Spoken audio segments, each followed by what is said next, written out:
Hi കൂട്ടുകാരെ, എല്ലാവർക്കും ഒരു പുതിയ വീഡിയോയിലേക്ക് സ്വാഗതം. ഇന്ന് ഞാൻ വെച്ച ഒരു ഡിഷാണ് ചിക്കനും പൊട്ടാറ്റോയും. ഇതിൻ്റെ റെസിപ്പി നമുക്ക് കണ്ടിട്ട് വരാവേ. പാൻ അടുപ്പ് വെച്ചു, എണ്ണ വെച്ച് ചൂടാകാൻ വെച്ചിട്ടുണ്ട്. നമുക്കൊരു ഇലക്ട്രിക്കാണ്, 14+ ഇട്ട് വെച്ചിട്ടുണ്ട്. ഓക്കെ, അപ്പം എണ്ണ ചൂടായിട്ടുണ്ട്. അപ്പം നമുക്കതിലേക്ക് നമ്മൾ എടുത്ത് വെച്ചിരിക്കുന്ന 2 സവോള അരിഞ്ഞിടാവേ. 2 സവോള അരിഞ്ഞെടുത്തു. ഒന്ന് നമ്മൾ ഇളക്കി കൊടുക്കാം. അപ്പോൾ ഞാനാണെങ്കിൽ പെട്ടെന്ന് വഴന്ന് വരാൻ വേണ്ടി ഉപ്പിട്ടിട്ടുണ്ട്. നമ്മൾ ഉള്ളിക്കകത്ത് എന്നിട്ട് നമുക്ക് ഒരു 3 വെളുത്തുള്ളി അതും കൂടെ എടുത്തിട്ട് കൊടുക്കാവേ. ഇവിടെ ഇഞ്ചിയൊന്നും നമ്മുടെ നാട്ടിൽ ഉപയോഗിക്കത്തൊന്നുമില്ല, ഇഞ്ചിയൊന്നും യൂസ് ചെയ്തില്ല. ഇങ്ങനെ വഴന്ന് കൂട്ടുകാരെ കണ്ടില്ലേ, ഇത് കണ്ടില്ലേ, നിങ്ങൾക്ക് ആർക്കെങ്കിലും ഇങ്ങനെ ഉള്ളി അരിയുമ്പോഴത്തേക്ക് കണ്ണ് നീരാറുണ്ടോ? എനിക്കാണെങ്കിൽ ഈ സാധനം കയ്യിൽ എടുക്കുമ്പോഴേ കണ്ണ് നീരാറുണ്ട്. പക്ഷേ അതിന് ഭയങ്കര നീറ്റായിരിക്കും, കണ്ണിന് ഭയങ്കര വെള്ളം വരും. പക്ഷേ ഇവനെ ഇങ്ങനെ എണ്ണയ്ക്കകത്തിട്ട് ഇങ്ങനെ ഇളക്കുമ്പോഴത്തേക്കും ഒരു സുഖമുണ്ടല്ലോ, അങ്ങനെ തന്നെ ഉണ്ടല്ലോ. ഉള്ളി നന്നായി വഴുന്നിട്ടുണ്ട്, നമുക്ക് നന്നായി ഉള്ളി വഴുന്നുണ്ട്. അപ്പോൾ നമുക്ക് ഇതിലേക്ക് ക്യാപ്സിക്കം ഇടാം. ഇത് ഒറ്റയ്ക്ക് വീഡിയോ എടുക്കണം, ഭയങ്കര ബുദ്ധിമുട്ടുള്ള കാര്യമാണ്. വീഡിയോ എടുക്കണം, പിന്നെ ഇത് ഇളക്കണം, ഇളക്കുക. പിന്നെ നമുക്ക് ഇതിലേക്ക് നമ്മൾ എടുത്ത് വെച്ചിരിക്കുന്ന ചെറി അത് കൊടുക്കാം.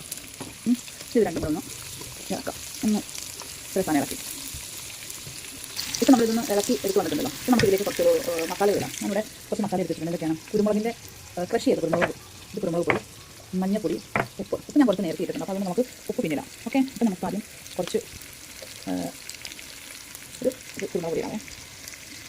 കുരുമുളക് വേറെ എരിവൊന്നും ഇല്ലാത്തതുകൊണ്ട്. പിന്നെ മഞ്ഞപ്പൊടി, ലേശം മഞ്ഞപ്പൊടി ഉണ്ടോ, കുറച്ചാൽ മഞ്ഞപ്പൊടി ക്രഷ് ചെയ്ത് വെച്ചിട്ട്. ഓക്കെ, അതിന് ശേഷം നമ്മൾ നന്നായി ഇതൊന്ന് ഇളക്കി. ഇനി നമ്മൾ ഇതിനകത്ത് ചെയ്യാൻ പോകുന്നത് എന്താണെന്ന് വെച്ച് കഴിഞ്ഞാൽ, ഇപ്പോൾ നന്നായി ഇളക്കി. അപ്പോൾ നമ്മളിവിടെ എടുത്ത് നന്നായി ഇളക്കി വെച്ചിട്ടുണ്ട്. ഇതിലേക്കാണ് നമ്മൾ ഇനി ഓഫ് ഇടാൻ പോകുന്നത്. അപ്പോൾ നമ്മളെടുത്ത് ഒന്ന് പൊടിയൊക്കെ ഇട്ടൊന്ന് ഇതാക്കിയെടുത്ത്, പൊടിയൊക്കെ ഇതാക്കിയെടുത്ത് നമുക്ക് എന്നിട്ട് ഒന്ന് ലെവൽ ചെയ്തെടുക്കാം. ഇനിയാണ് നമ്മളിവിടെ കഴുകി എടുത്തിരിക്കുന്ന ഓഫ് ഉണ്ട്. അപ്പോൾ നമ്മൾ എന്തെടുക്കണം, ഈ ഓഫ് ഓരോന്നായിട്ട് ഇങ്ങനെ ഇടണം. ഈ സ്കിന്നിൻ്റെ ഭാഗം മേടി വരുന്ന രീതിയിൽ കണ്ടോ, ഈ സ്കിന്നിൻ്റെ ഭാഗം മേടി വരുന്ന രീതിയിൽ ഇങ്ങനെ ഇടണം. ഓരോന്നെടുത്ത് ഈ എണ്ണയിലേക്ക് ഈ ഒരു ഇതിലേക്ക് ഇങ്ങനെ ഇട്ടണം. കണ്ടോ, ഞാനിങ്ങനെ ചിക്കൻ ആ ഒരു ഇതിലേക്ക് നിരത്തി വെച്ചു. ഒരു 5 മിനിറ്റ് ഇങ്ങനെ വെച്ചിട്ട് പിന്നെ നമുക്ക് മറിച്ചിടണം. അപ്പോൾ ആദ്യം നല്ല വൃത്തിക്ക് വെച്ചല്ലോ, ഇങ്ങനെ എടുത്ത് വെച്ചിട്ടുണ്ട് കേട്ടോ. ചിക്കൻ ഇങ്ങനെ വെച്ചു. ഓക്കെ, കണ്ടില്ലേ, ഇത് നമ്മളിങ്ങനെ നിരത്തി വെച്ചു. ഞാൻ ഇതിന് മേലെ കുറച്ചൊരു ഉപ്പും കുരുമുളകും ഇതൊക്കെ ഇങ്ങനെ വെതറിയിട്ടുണ്ട്. അപ്പം നമുക്കിതൊന്ന് ആദ്യം ഒരു ദിവസം ഇങ്ങനെ വെച്ച് നെക്സ്റ്റ് അതിങ്ങനെ ഒന്ന് തിരിച്ച് കൊടുക്കാം. നിങ്ങൾ വിചാരിക്കുന്നത് ഇതിൻ്റെ എന്താ പറയുക, നമ്മുടെ നാട്ടിലെ കൂട്ട് ഒന്നും വെച്ചിട്ടില്ലല്ലോ എന്നൊക്കെ വിചാരിക്കും. പക്ഷേ ഇത് ഹെൽത്തിയാണ്, കാരണം ഉള്ള മുളക് പൊടിയും മസാലയും ഓരോന്നും വേണ്ടത് ചെയ്യുന്നതിന്. ഇതെല്ലാം ഒന്ന് തിരിച്ച് വെച്ചു. നമ്മൾ തിരിച്ചിട്ടിരുന്ന ഓഫ് ഒന്ന് നമുക്ക് വീണ്ടും പഴയതുപോലെ തന്നെ ആക്കിക്കണേ. ഇത് ഈ പ്രൊസീജിയർ ഇങ്ങനെ എല്ലാ ഭാഗത്തും ആ ഒരു വലിയ ജ്യൂസസ് പിടിക്കാൻ വേണ്ടിയാണ് അങ്ങനെ. ഇങ്ങനെ തിരിച്ചിട്ട സാധനം വീണ്ടും നമ്മൾ ഇങ്ങനെ ആക്കി വെക്കണം. ഇപ്പോൾ നമ്മളിങ്ങനെ എല്ലാം വീണ്ടും നമ്മൾ നന്നായി തിരിച്ചിട്ട് ഇനി നമുക്ക് ഇതിലേക്ക് നമ്മൾ എടുത്ത് വെച്ചിരിക്കുന്ന കിഴങ്ങ് ഇടാവേ.